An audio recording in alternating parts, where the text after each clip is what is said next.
Right now, for the first time ever, let's see my favorite group of pacers battle it out at Dover Downs.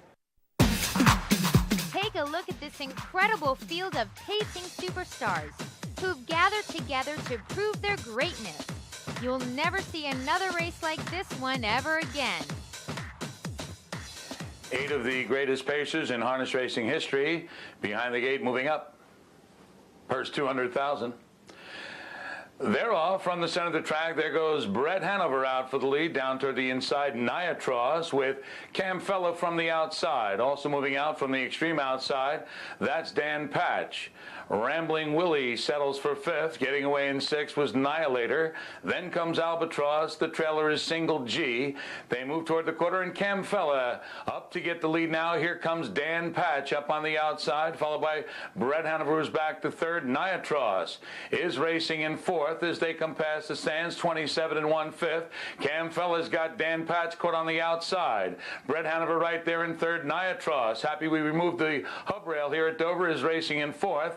In 5th, it's still Rambling Willie, followed by Nihilator.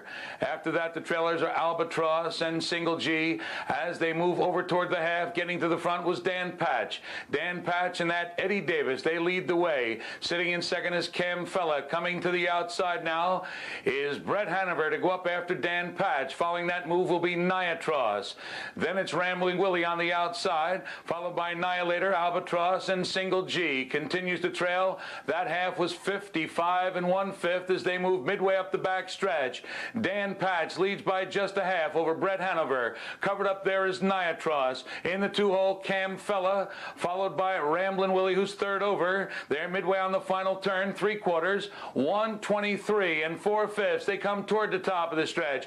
Dan Patch just a neck over Brett Hanover. On the outside, Niatros dropping back a bit is Cam Fella. They're at the top of the stretch now, and Dan Patch digs in, leads it by a length. They come through the stretch. Dan Patch looks strong from here. Brett Hanover on the outside. Niatros, the 105-year-old son of Joe Patchin's going to do it, coming off a 93-year layoff to defeat his much younger rivals in 1:52 4.